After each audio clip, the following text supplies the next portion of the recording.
अस्सलाम वालेकुम viewers, welcome to my YouTube channel घरेलू खाने। आज हम बनाने वाले हैं बहुत ही मज़ेदार सी रसमलाई। रेसिपी देखने के लिए मेरी वीडियो को एंड तक ज़रूर देखिएगा ताकि आप भी बहुत आसानी से घर में रसमलाई बना सकें। तो आइए देखते हैं रसमलाई बनाने के लिए हमें किन इंग्रेडिएंट्स की ज़रूरत है।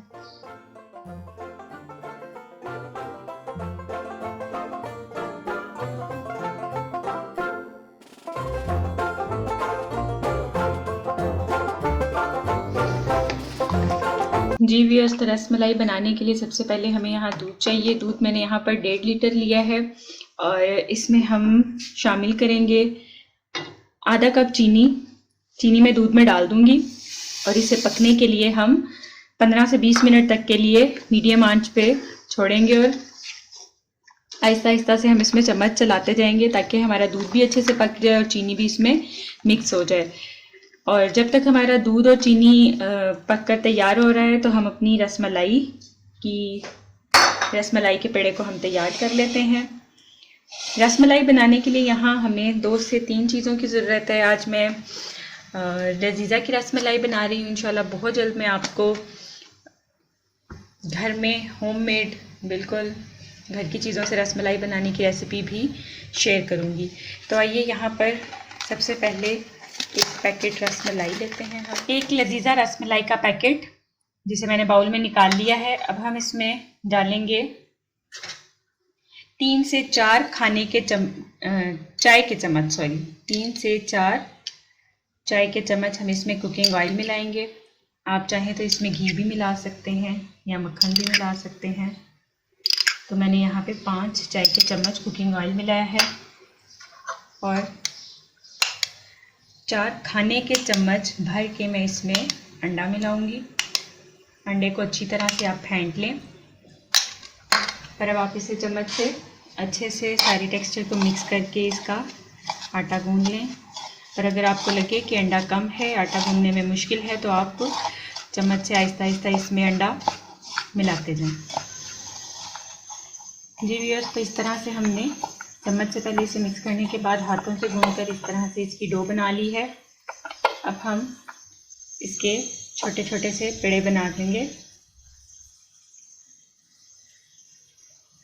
आप इन्हें बिल्कुल छोटा छोटा बनाएं क्योंकि जब हम इन्हें दूध में डालेंगे तो ये अच्छे से फूल जाएंगे और काफ़ी बड़े हो जाते हैं।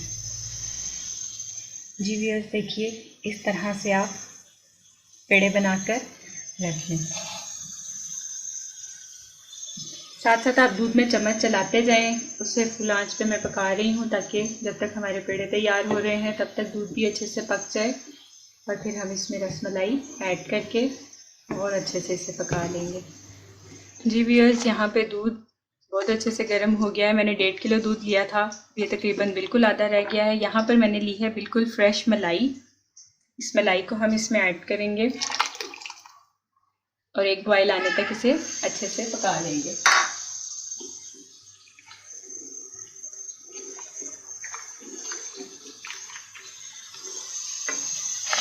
यहाँ हमने अपने रसमलाई के बॉल्स बिल्कुल तैयार कर लिए हैं। जैसे ही दूध को बॉयल आएगा हम ये सारे बॉल्स दूध में शामिल करेंगे और इसे अच्छे से पका लेंगे।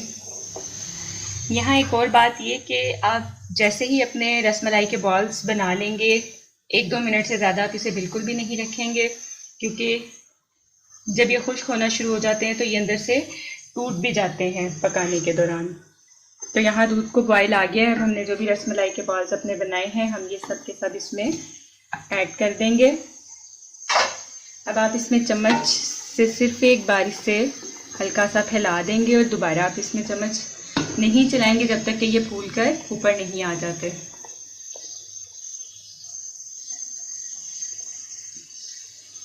रसमलाई दूध में अच्छे से पक रही है और आप सोच रहे होंगे कि रसमलाई ग्रीन कलर में क्यों है। हमने यहाँ कोई ग्रीन कलर ऐड नहीं किया। ये पिस्ताशियो फ्लेवर में रसमलाई है। तो आपको जो भी फ्लेवर पसंद है, आपको आलमंड फ्लेवर पसंद है तो आप आलमंड फ्लेवर में बनाएं और अगर आपको पिस्ताशियो में पसंद है तो आप इसी में भी बना सकते हैं।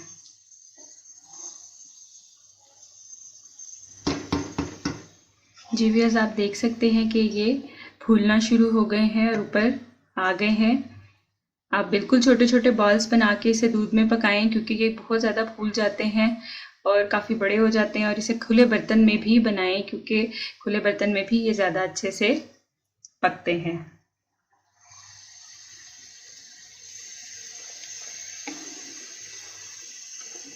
मीडियम फ्लेम पे हम इसको पकाते जाएंगे जब तक कि ये अच्छे से पक जाएं, अच्छे से बड़े हो जाएं और दूध हमारा थोड़ा और थिक हो जाए, तब तक हम इसे पकाते जाएंगे। और चम्मच आप बहुत ज़्यादा इसमें नहीं चलाएंगे, सिर्फ इनकी साइड्स को थोड़ा बहुत चेंज करने के लिए आप इसमें चम्मच चलाते रहेंगे। जी व्यूअर्स, तो तैयार है हमारी रसमलाई। बहुत ही अच्छी से ये आप देख सकते हैं कि ये किस तरह से फूल गए हैं। मैं आपको इसका बहुत ज़्यादा क्लोज दिखाती हूँ कि जो छोटे छोटे बॉल्स हमने बनाए थे वो यहाँ पर फूलकर काफ़ी बड़े हो गए हैं। तो आप अगर मज़ीद दूध पकाना चाहते हैं तो आप मज़ीद पका सकते हैं, लेकिन ये ठंडा होने के बाद काफ़ी थिक हो जाएगा। तो अब हम इसे डिश आउट कर लेंगे। जी व्यूअर्स, तो इस तरह से हम सबसे पहले अपने रसमलाई के बॉल्स को निकाल के बर्तन में निकाल लेंगे और उसके बाद हम इस पर जो हमारा इसका दूध तैयार हुआ है रसमलाई का वो हम डालेंगे, ताकि क्योंकि बॉल बहुत ज़्यादा सॉफ्ट बनते हैं, बहुत ज़्यादा इनके टूटने का ख़तरा होता है, इसलिए इन्हें बहुत ज़्यादा एहतियात से निकालना पड़ता है कि कहीं ये टूट कर ख़राब ना हो जाए। और ठंडा होने के बाद ये बिल्कुल सेट हो जाते हैं। तो आप इसे ठंडा करें और फिर इसे खाएं। इंशाल्लाह बहुत ही मज़े की बनती है ये रसमलाई, आप इसे ज़रूर ट्राई कीजिएगा। जी व्यूअर्स, तो तैयार है हमारी बहुत ही मज़ेदार सी मीठी सी रसमलाई। आप इसे ज़रूर बनाएं, ज़रूर ट्राई करें और कमेंट बॉक्स में मुझे ज़रूर बताएं कि आपको ये कैसी लगी। और आप इसे फ्रिज में रखें, ठंडा करके खाएं, क्योंकि गर्म खाने से बिल्कुल इसका अच्छा जायका नहीं आएगा। आप इसे ठंडा करके खाएं। अगर आपको मेरी वीडियो पसंद आई है तो इसे लाइक करें, शेयर करें, और जिन लोगों ने अभी तक मेरे चैनल को सब्सक्राइब नहीं किया तो वो मेरे चैनल को सब्सक्राइब करें और बेल आइकॉन पर ज़रूर क्लिक करें, ताकि आपको मेरी हर आने वाली वीडियो बहुत जल्दी और बआसानी मिल सके। मिलते हैं अगली वीडियो में, तब तक के लिए अल्लाह हाफिज़।